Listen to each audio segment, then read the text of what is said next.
Assalamualaikum warahmatullahi wabarakatuh. Selamat sore Baraya Gurumala dan semua pecinta sejarah lokal Majalengka. Oke pemirsa, kita coba lihat tiga bentuk benda budaya lama di sini ya. Di sini ada batu lumpang ya.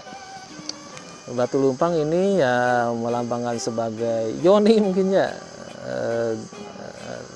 lambang yoni. Terus di sana ada lingga. Coba Mang Edi perlihatkan sepertinya bagaimana bentuknya. Nah begini, ini lingga ya. Ini pasangannya ke sini. Kalau kita pasang mungkin di sini, cuma kita tetapkanlah di sini, nggak kita rubah tepatnya karena kita temukan di sebelah sini. Mang Edi punten.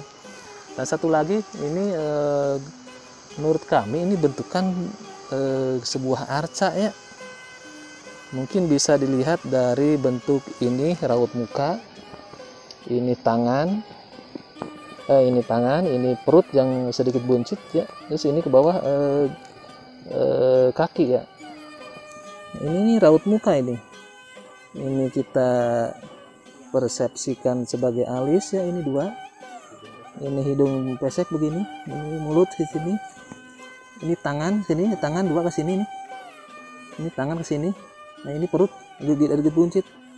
Ini mirip sekali dengan yang ada di persawahan Kuningan. Ya mungkin masuk ke dalam bentuk arca Pajajaran.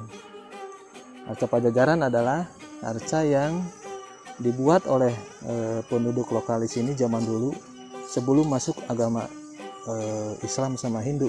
Oke, kita setelah melihat tiga benda purbakala di sini, sepertinya ini harus dilindungi ya, karena ini merupakan peninggalan budaya lama penduduk sini.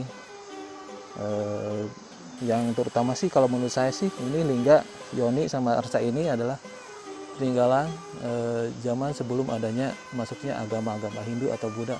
Atau bisa saja nanti ada penelitian dari ahli, karena kami terus terang bukan sebagai ahli arkeolog atau apapun ya hanya sekedar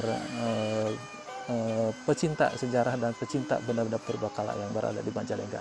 Demikian laporan kami dari Juri Gurumala.